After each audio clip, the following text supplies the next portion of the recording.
کیونکہ بیٹی ہمارے لیے جو ہے وہ دنیا نہیں ہے، دنیا تو ہمارے لیے ہے ہی نہیں۔ اگر اللہ چاہتے تو اللہ چاہتے تو میں اس کو آپ کو بہت کچھ دے سکتا تھا، لیکن چونکہ آپ پیغمبر کی بیٹی ہیں اور پیغمبر کے لیے، اس کے گھرانے کے لیے، اس کی آل و اولاد کے لیے یہ جائز نہیں ہے کہ وہ دنیا کی زندگی میں یا دنیا کی چیزوں میں یا دنیا کے ساز و سامان میں اپنا دل لگائے گا یا اپنا وقت لگائے گا۔ تو اس لیے آپ بالکل صبر اور قناعت کے ساتھ جو آپ کو مل جائے اس پہ شکر ادا کیجئے گا، اور زیادہ جو ہے وہ اپنے شوہر کے ساتھ کسی چیز کا مطالبہ نہیں کیجئے گا۔ حضرت علی کے پاس گئے اور ان سے کہا کہ میرے پاس یہ ضرورت کی چند چیزیں تھیں جو میں نے اپنی بیٹی کو تعلیم و تربیت، صبر اور قناعت کے ساتھ جو ہے شرم و حیا کے ساتھ میں نے اس کو دی ہیں، تو آپ ان چیزوں کو استعمال کر سکتے ہیں۔ حضرت فاطمہ الزہرا فرماتی ہیں کہ وہ بستر تھا، رات کو ہم دونوں اس کے اوپر سو جاتے تھے اور صبح میں اپنے جانوروں کو اسی پر جو ہے وہ چارہ ڈال کر کے کھلاتی تھی، اور پھر لا کر کے واپس جو ہے وہ صاف ستھرا کر کے اس کو رکھ دیتی تھی۔ گھر کا سارا کاروبار یعنی کہ چکی پیسنا، چکی چلانا، برتن دھونا، گھر کی جھاڑو دینا، تمام کام حضرت فاطمہ الزہرا خود ہی کرتی تھی، اور اس کے باوجود اتنی عبادت گزار تھیں کہ ان کے زہد اور تقوی کی وجہ سے اللہ تعالیٰ نے ان کو سرداران جنت بنایا ہے۔ عورتوں میں سب سے پہلے جنت میں جو داخل ہونے والی خاتون ہیں وہ حضرت فاطمہ الزہرا ہیں۔ تو یہ تھی ان کی ان کا جہیز، اور یہ تھی ان کی شادی۔ اور آج ہم اپنا اور اپنے ارد گرد کا محاسبہ کریں کہ ہم لوگ اپنے جہیزوں میں کتنی چیزیں لے کر کے آئے ہیں، اور ہم جو جہیز ہمارے لوگ معاشرے میں جو جہیز بن گیا ہے، جو جہیز کی لعنت ہے، تو اس کو جو ہے وہ ہم کس طریقے سے ختم کر سکتے ہیں، اس کے بارے میں ضرور سوچئے، اور اپنی بیٹیوں کو زہد اور تقوی دیجئے، تعلیم و تربیت دیجئے، بجائے اس کے کہ ان کو ڈیمانڈنگ بنائیں، اور بجائے اس کے کہ وہ آپ سے فرمائشیں کریں۔ آج وہ آپ سے فرمائش کریں گے، آپ تو والدین ہیں، لیکن کل وہ شوہر کو جا کے بھی فرمائش کریں گی، اور شوہر جب ان کی فرمائشوں کو پورا نہیں کر سکیں گے تو پھر گھر میں لڑائی جھگڑے پیدا ہوتے ہیں۔ تو کوشش کیجئے کہ شروع سے بچیوں کی تربیت اس طریقے سے کریں کہ ان کے پاس جو ہے وہ صبر ہو۔ آپ کے پاس سب کچھ ہے، بہت کچھ ہے، آپ دے سکتی ہیں، سب کچھ کر سکتی ہیں، لیکن پھر بھی آپ ان کو جو ہے کبھی دیں اور کبھی نہ دیں، کبھی چیزوں کے فرمائشیں پوری کریں اور کبھی نہ کریں، اور ان کو سمجھاتی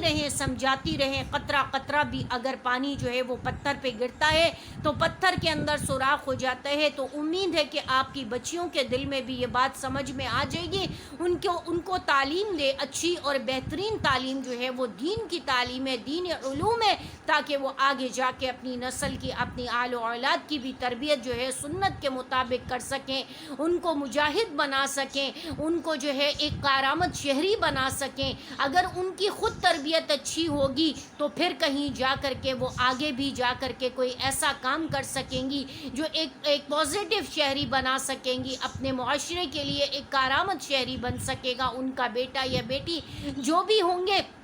تو اپنی اولادوں کو شروع سے جہیز کی لعنت سے دور رکھیے، خود بھی اس چیز سے اعراض کیجیے، اور لوگوں کو بھی اس چیز پر موٹیویٹ کیجیے جو آپ کے انڈر میں لوگ آتے ہیں، آپ کی سراؤنڈنگ میں، کہ آپ اس لعنت کو، اس سے بہتر ہے کہ آپ بچیوں کو حج کروا دیجیے، بچیوں کو عمرہ کروا دیجیے، ان کو دینی تعلیم دے دیجیے، دین کی تعلیم کے زیور سے آراستہ کر دیجیے۔ اور اس کے علاوہ ہمارے جو شیخ تھے، اب تو ان کا دنیا میں نہیں رہے ہیں، وہ ہمیشہ ہم لوگوں کو کہتے تھے کہ بچیوں، اب جب آپ لوگوں کی شادیاں ہوں گی تو اس وقت آپ اپنے والدین سے جہیز کا تقاضا نہ کرنا، حج اللہ نے فرض کیا ہے، آپ کوشش کرو کہ شادی سے پہلے ہی حج کر لو، حج کا فریضہ ادا کر لو اور اللہ کے گھر ہو کر کے آ جاؤ۔ پتہ نہیں آئندہ زندگی میں آپ کا شوہر آپ کو حج کروا سکے نہ کروا سکے، وہ صاحب حیثیت ہوگا یا نہیں، کیونکہ آپ کو نہیں پتہ کہ آپ کا نکاح، آپ کی شادی کہاں ہونی ہے۔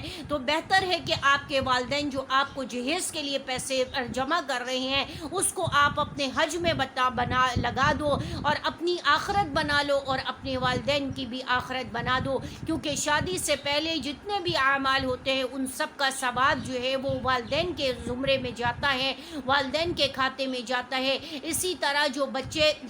نابالغ بچے جو اچھے اور نیک کام کرتے ہیں اس کا ثواب بھی والدین کے پاس جاتا ہے، اور بالغ ہونے کے بعد بھی بچے جو بھی کام کرتے ہیں اس کا ثواب بھی والدین کے پاس جاتا ہے۔ تو کوشش کیجئے کہ اپنی بچیوں کو ضرورت کا جو سامان ہوتا ہے اس کو دے دیجئے، اور کوشش تو کیجئے کہ بہتر یہ ہے کہ آپ ان کو حج کروا دیں، عمرے کروا دیں، اور اچھا تعلیم و تربیت اچھے اخلاق کے ساتھ مزین کر کے ان کو اپنے گھر روانہ کریں، تاکہ آگے جا کے ان کے زندگی میں سکون، چین اور عافیت ہو، اور بجائے اس کے کہ وہ لڑائی جھگڑے اور نان نفقے اور ڈیمانڈ کرے اور مطالبے کرے اور شوہر کو تنگ کرے۔ اس سے بہتر ہے کہ اگر آپ نے ان کی تربیت، ان کے اخلاق اچھے کیے ہوں گے، ان کو صبر اور شکر اور قناعت کرنا سکھایا ہوگا، تھوڑے کے اندر گزارا کرنا سکھایا ہوگا، تو ان کا گھر بسے گا۔ ورنہ اگر آپ نے ان کی فرمائشیں پوری کر کے ان کی عادتیں خراب کر دی ہوں گی تو پھر گھر بسنے کی امیدیں کم ہو جاتی ہیں،